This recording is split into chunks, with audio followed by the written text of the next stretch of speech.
Hello మిత్రమా, welcome back to joyful journeys. ఈరోజు అయితే మీకు ఆంధ్రప్రదేశ్లో ఉన్న ఎత్తైన జలపాతం తలకోన వాటర్ ఫాల్స్ని చూపించబోతున్నాను. కంప్లీట్ వీడియోలోకి వెళ్లే ముందు మన ఛానల్ని ఫస్ట్ టైం చూసినట్టయితే ప్లీజ్ డూ సబ్స్క్రైబ్. వీకెండ్ వస్తే చాలు సెకండ్ షో సినిమాలు, 1/2 టీలు, బస్ స్టాప్లో అమ్మాయిలకేసే బీట్లు, ఈ సాఫ్ట్వేర్ బతుకుల్లో సరదాగా ఫ్రెండ్స్తో అల్లరి చేస్తూ తిరుగుతూ చాలా రోజులైంది. అందుకే మనం వేరు కాదురా అని మనీ షేర్ చేసుకుని మరి తలకోన వాటర్ ఫాల్స్కి బయలుదేరిపోయాము. ఈ జలపాతం ఆంధ్రప్రదేశ్లో తిరుపతి నుంచి 60 కిలోమీటర్స్ దూరంలో, చెన్నై నుంచి 204 కిలోమీటర్స్ దూరంలో అయితే ఉంది.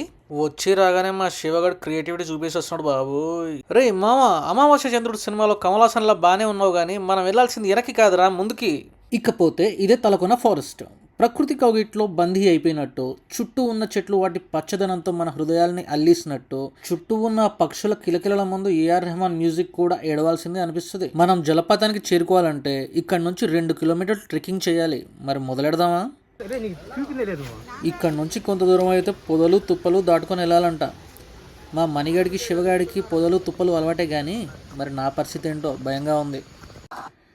జర్నీ అయితే స్టార్ట్ అయింది.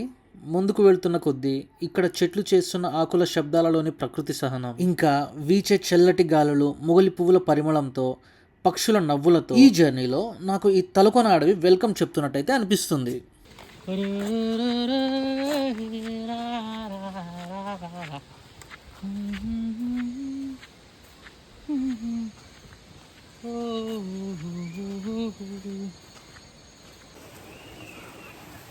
మా చిన్నప్పుడు ఎప్పుడో వినేవాడిని తలకోన అని. ఈసారి వచ్చాను తలకోనకి. వాటర్ ఫాల్ అయితే ఇంకా కనిపించలేదు. వాటర్ ఫాల్ వచ్చే ముందే మా బాడీలోంచి ఉన్న వాటర్ మొత్తం పోతుంది. మాట్లాడు మామ, ఏదన్నా సిగ్గుపడకు మామ, ఏదో ఒకటి మాట్లాడరా. అనో అనో ఊహు అనో, ఏదో ఒకటి మాట్లాడు ప్లీజ్.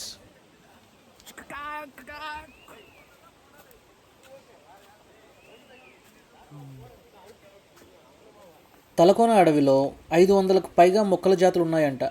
ఇక్కడి మొక్కలు వైద్యంలో ఉపయోగిస్తారని చెప్పేసి ఇక్కడ ప్రజలు అంటున్నారు. పక్షుల ప్రేమికులకు అయితే ఇదో స్వర్గం. ఇక్కడ టైగర్ రిజర్వాయర్ కూడా ఉంది, కానీ పులులే అరుదుగా కనిపిస్తాయి. ఆయన పెద్ద పులి మా శివగాడు పక్కన ఉండగా మాకు వేరే పులులతో పని ఏంటంట. ఏమో అంతే అంటావా? వీటో ఇవాళ రెక్కలొచ్చినట్టు వింతగా ఆకాశం హంచు తాకుతున్న గుండెనే కొరుక్కు తిన్న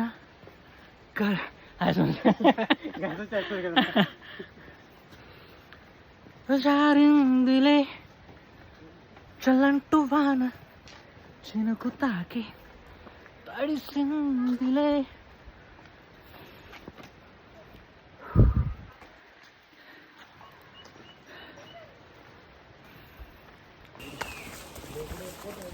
धीरे धीरे से जिंदगी में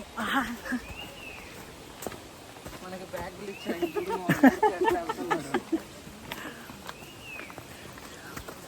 ఇది బాగుంది బ్రో, ఎంత పంట పురుగు బ్రో. జాయి జాయి యా ఏ మా తొందర రండి. ఫైనల్లీ 2 కిలోమీటర్ ట్రెక్కింగ్ తర్వాత జలపాతం అయితే వచ్చేసింది. ఆహా, చూస్తుంటే ఆనందానికి హద్దులు లేవు అనుకోండి. వెనకాల 250 అడుగుల ఎత్తులో నుంచి కురుస్తున్న జలం, అది చూసి తరుస్తున్న జనం. ఇంత అందమైన వాటర్ ఫాల్ చూసాక మనం ఎందుకు ఊరుకుంటాం? అప్పుడే కూతేసి బయలుదేరిన గూడ్స్ బండ్ లాగా జయ్యని వెళ్ళిపోతాం. ఇకపోతే నీళ్ళైతే చాలా చల్లగా ఉన్నాయి. ఆకాశం తెరలు తెరిచి మన మీదికి స్వయంగా నీళ్ళని కుమ్మరిస్తున్నట్టుంది. ఇక్కడ చాలామంది ఫ్యామిలీస్తో వచ్చి పెద్దవాళ్ళు కూడా చిన్న పిల్లల్లా మారిపోయి ఎంజాయ్ చేస్తున్నారు. చూస్తుంటే చాలా ముచ్చటగా అనిపిస్తుంది. మీరు కూడా సరదాగా ఒక వీకెండ్ మీ ఫ్యామిలీతో కలిసి ఈ తలకోన ట్రిప్కి ప్లాన్ చేసుకోండి. చాలా అంటే చాలా బాగా ఎంజాయ్ చేసి వెళ్ళొచ్చు. అండ్ వన్స్ అగైన్, వీడియో కనుక నచ్చితే please to share, like and subscribe for more videos to support my channel. Thank you.